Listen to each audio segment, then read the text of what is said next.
Ndërkohë, ditën e sotme, Mariana Koçeku ka bërë një denoncim në rrjetet e saj sociale ku shkruan se ky mesazh i drejtohet bajrave të Shkodrës, nëse familjes teme i preket qoftë edhe një qime e floku, unë s'kam e lan pa ju shkatrue sa të kem jetën.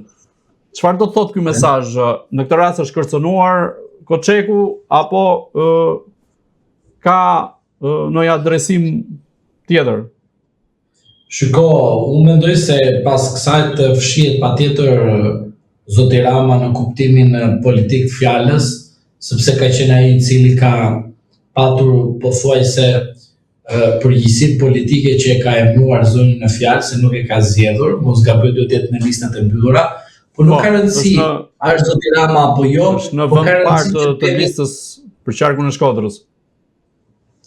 Po, e rëndësishme e kësaj gjëje është që të themi që pikërisht ka filluar përplasja e brendshme në Partinë Socialiste, ka filluar përplasja e brendshme në atë që themi në pazare apo në influenca të ndryshme të cilët për mendimin tim kanë të bëjnë vetëm me atë që ne kemi thënë vazhdimisht përplasja pushtetesh, pra atë që kam thënë tek ju kur të përplaset pushteti gjyqësor, pushteti legjislativ, pushteti ekonomik dhe pushteti ekzekutiv me njëri tjetrin dhe në fund fare do të dali pasqyra e vërtetë e situatës që ndodhemi, sigurisht që ka filluar edhe një përplasje brendshme interesash brenda Partisë Socialiste. Duhet kemi parasysh që Partia Socialiste është një ndër manualet të cilat ka krijuar gjithmonë përçarjen, bashkimin, por e vërteta është që te kjo përçarje unë nuk kupton që zoti Rama dhe influencat të tjera që kanë ose interesat të tjera brenda qarkut të Shkodër duan të ndalojnë ndonjë problem të mëtejshme të dakordsive ose të pakteve që ka bërë para 11 majit me grupe të ndryshme interesi. Po pse jo? A tregon ky mesazh se grupet kriminale janë ato të cilat kanë mbledhur votat për interes Partisë Socialiste dhe Edi Ramës? Në indicie të parë, po, sepse ti nuk po thua një kërcënim ose më mirë një debat politik, edhe sikur të jetë brenda kuadrit politik, ti po saktëson ose më mirë po i drejtohesh një grupi të caktuar të cilën ti nuk e ke kundërshtar në aspektin politik. Pra ti mund ta kishe edhe aleat në aspektin politik për të mbledhur vota në 11 maj. Pra do të thotë që ti diçka din, për të ty diçka është thënë, të ty diçka është para përgatitur, të ty është diçka që është bërë si marrëveshje që ti përsëri si deputete të kuptosh çfarë ndodh në qarkun tënd, dhe pse jo ti mos të bësh një pjesë të një loje të bukur që të shfaqësh viktimizimin. Por viktimizimin personi nuk e shfaq dot duke u kërcënuar nga ata të cilët pala tjetër kundërshtar të ka akuzuar sikur je në bashkëpunim me bandat kriminale. Pra, duhet ta lexojmë këtë mesazh shumë ndryshe dhe unë mendoj se ka arritur ose po vjen momenti që edhe në qarkun e Shkodrës të përsëriten kanunet, sepse fjalia e saj ka qenë kanonore dhe nuk ka qenë ligjore, dhe madje kemi të bëjmë me një deputete e Parlamentit të Shqipërisë që pavarësisht se është deputete, përsëri me kanunet do të merret. Prandaj uroj që kjo të jetë pothuajse një veprim pothuajse emocional, po në vetvete ky veprim ka të bëjë me diktimin ose treguesin i qartë që unë kërcenoj këta, po e di kush fshihet pas tyre. Dhe ajo e di shumë mirë dhe kush fshihet pas mesazhit që ajo ka drejtuar, se nuk e ka çuar mesazhin aty ku duhet, po ka çuar thjesht mesazhin tek të tjerë të cilët nuk janë pjesë të asaj të atij grupimi që akuzohet. Mos ndoshta pronarët e vërtet të mandatit deputetes janë duke kërkuar llogari tashmë? Patjetër, pse nuk e besoni ju këtë gjë, sepse për shembull zonja Sara Mile për shembull ka fituar në gjithë burgjet e Shqipërisë. Unë jam avokat dhe në rast se kandidoj, dyshoj po do të votojnë 10 apo 20 veta që janë nëpër burgje. Maksimumi do të jetë 20 veta, maksimumi. Minimumi do të jetë 1. Mirë. Dhe tani ti s'të njeh populli, nuk e vajtur nëpër burgje, nuk e takuar njerëz, dhe ti si deputet ke marrë kaq shumë vota, është shumë e çuditshme. Dhe sigurisht as zonja Mile, as zonja në fjalë, Neomalsoria si e ka mbi emër, se pas ka dy emra, ose pas ka epitet. Ato e ka Nofk, që e ka E ka vendosur Nofk, e kupton tani, edhe pastaj flasin kundër bandave. Unë e di që banditët mbajnë Nofka, s'mbajnë deputet, por gjithsesi. Nëse ajo është etiketim në kuadrin e Malsorës së re, e cila sjell një frymë të re. E di për shkak po. E vërteta është që duhet të themi disa gjëra të vërteta tani. Janë përplasur grupe brenda interesi. Unë nuk mund t'i citoj a janë grupe kriminale apo jo, janë grupe interesi që sigurisht edhe Neomalsoria, edhe Neo Elbasandia e di shumë mirë se si kanë marrë votat e tyre dhe se sa kanë shkëlqyer para se të merreshin vota. Dihet shumë mirë që ata kanë qenë të panjohur në aspektin mediatik dhe janë futur në aspekte të ndryshme të cilët ne nuk duhet të përfshiremi vetëm për një arsye se kur nuk kemi pse të përfshiremi ata të cilët kanë borxhe apo kanë detyrime ndaj të tjerëve të cilët ne s'kemi. Prandaj unë them që edhe Neomalsoria, edhe Neo Elbasandia si e ka emrin e saj, është shumë e çuditshme pse njëri adresohet një grupi kriminal ndërsa tjetra ka marrë shumicën e votave nga përburgje. Pra, është futur prokuroria e pavarur pa anshme dhe ka bërë fushat, se ndryshe unë nuk mund të them ndonjë gjë tjetër.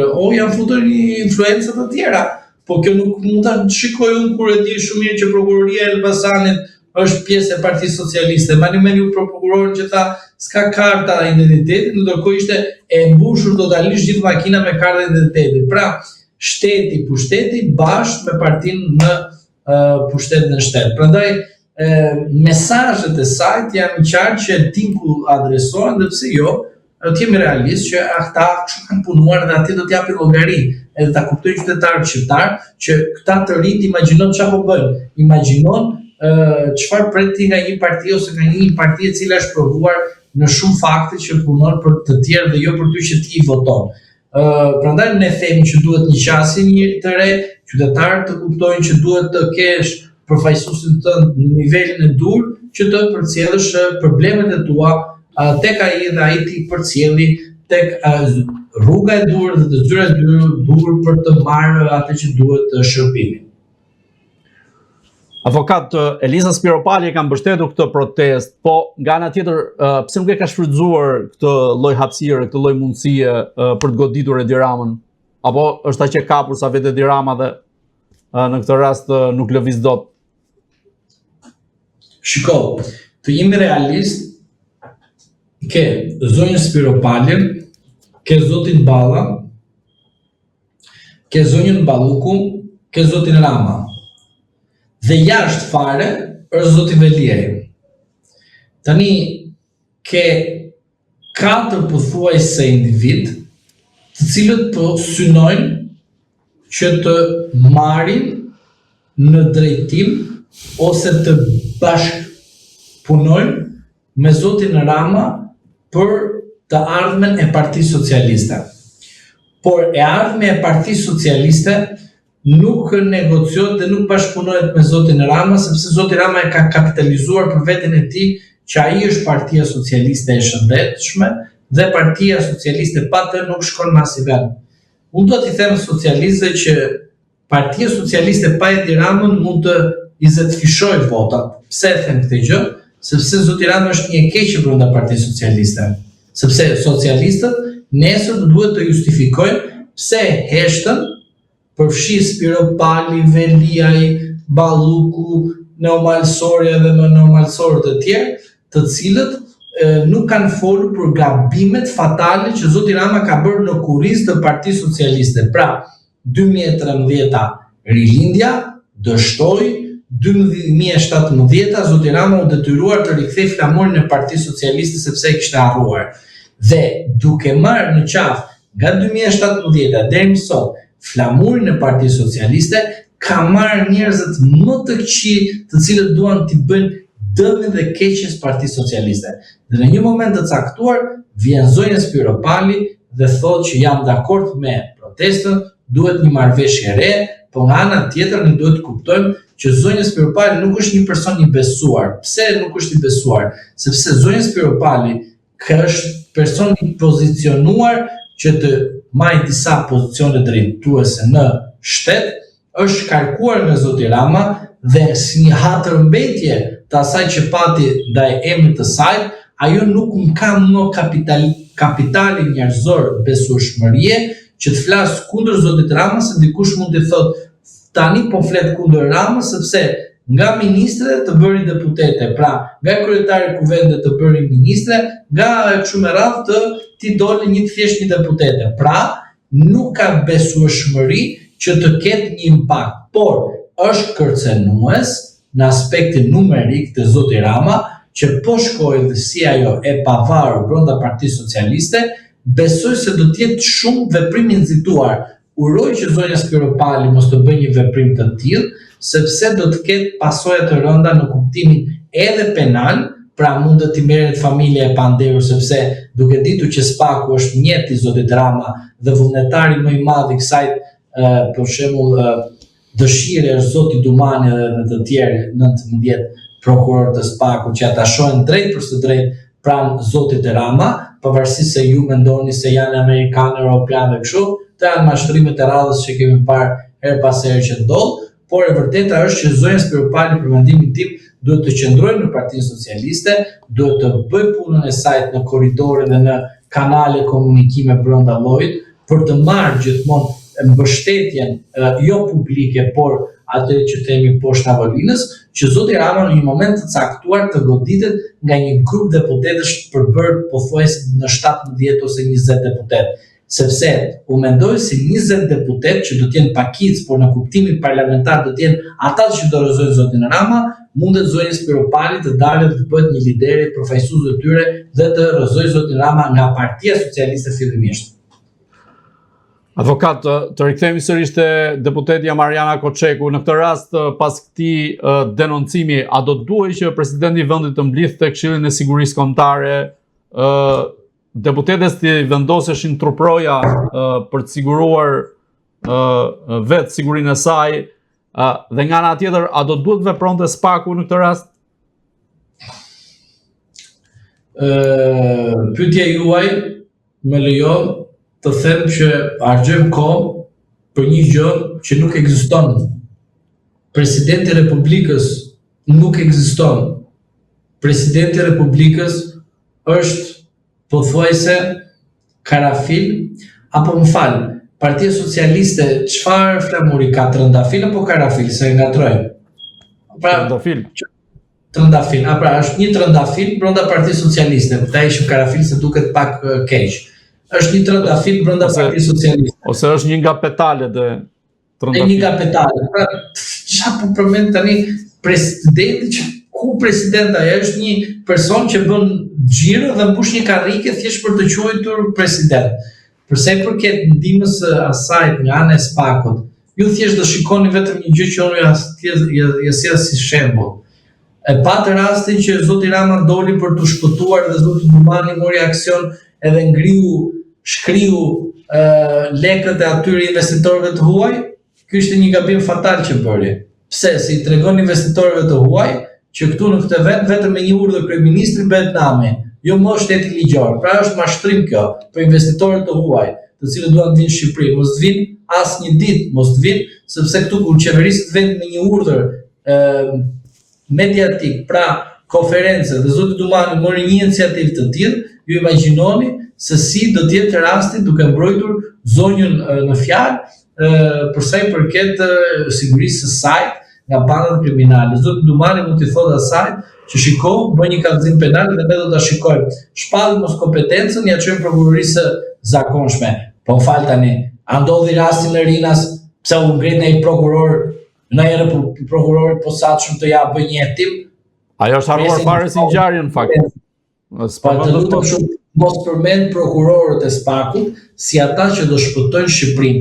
Ata kanë për detyrë të shpëtojnë sipas manualit 1976, edhe para, po edhe pas, vetëm Edi Ramën dhe Partinë Socialiste, sepse ata japin llogari tek Partia Socialiste.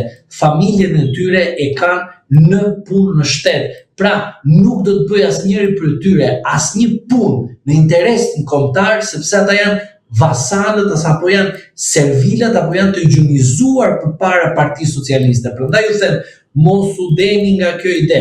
Jam i bindur që do deni nga kjo ide, sepse ata takojnë europian ndërkombëtar dhe në fund fare do i ngeci reforma afrikane, por e vërteta është që e gjithë kjo situatë që ju po shikoni është e qartë që prokurorët e SPAK-ut nuk do t'japin kurse si në tim dhe SPAK-u do t'jetë gjithmonë edhe është gjithmonë në varësitë e Edi Ramës, sepse në rast në t'ishte në pavarësinë e Edi Ramës, SPAK-u në procedimet penale do të kishte vepruar në kohë dhe jo pas 100 vitesh.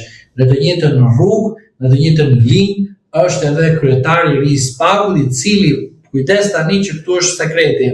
Pra, e mori në dhjetor mandatin, janar, shkurt, mars. S'ka bërë asgjë deri tani. Deri tani asgjë. Ju desh protesta. Përveç aksionit fundit. Dhe u zgjua zoti Dumani dhe ai bëri noterin dhe firmosi urdhrat e arrestit apo nuk e di çfarë ka bërë në aspektin administrativ.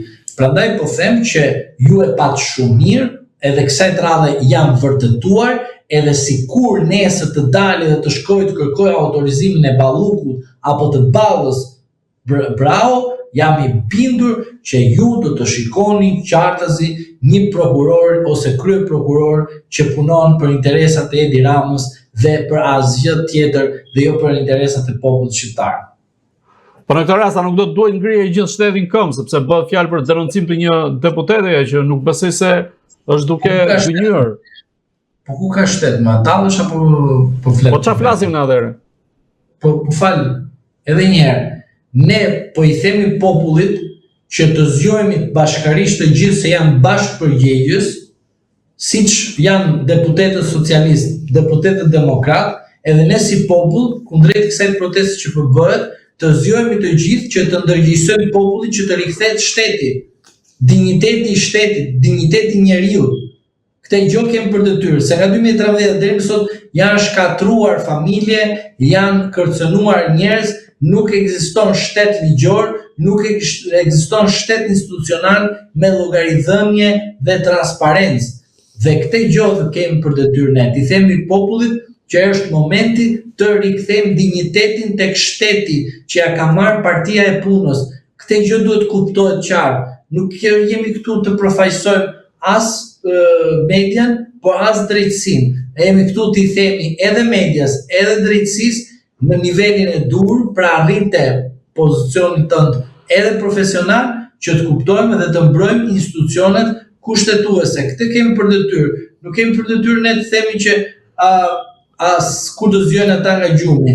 Ne thjesht duhet t'i themi, duhet të jeni në kohë reale, në çdo kohë të ndërgjegjësuar që Shqipëria duhet të ketë institucione të pavarura, të paanshme dhe të lira për sa i përket medias. Në rast se ne themi që këta i kanë shtet, unë po ju them nuk ka shtet. Jetojmë në një autonomi, jetojmë në një veprimtari kaotike, e cila i shërben vetëm në partisë në pushtet. Shumë e thjeshtë, qytetari shikon, po thjesht nuk po reagon në aspektin e rastit të posaçëm, pra rast pas rastit, por ju e shikon në protest se si flasin njerëzit për hallet e tyre. Pra kjo është pasqyra e dështimit të shtetit, e dështimit të pushtetit, e dështimit të gjithë institucioneve, të gjitha hallkave, dhe ne kemi për detyrë t'i ndërgjegjësojmë dhe ashtu siç kemi bërë vazhdimisht, duke i thënë të vërtetën dhe pikërisht në shesh nuk janë vetëm ata të cilët u revoltuan për Zvardhnecin, po janë edhe ata të cilët na kanë ndjekur vazhdimisht dhe i falenderojmë që i kemi thënë të vërtetën dhe janë ndërgjegjësuar dhe shkojnë në shesh dhe kanë hequr frikën, se kjo është lufta më e madhe. Frika, se ishte instaluar frika në palc dhe këtë gjë rrëzuan djemt dhe vajzë të reja dhe njerëz të cilët kanë dëshirë që Shqipëria të jetë një vend demokratik dhe jo një vend i komunizmit.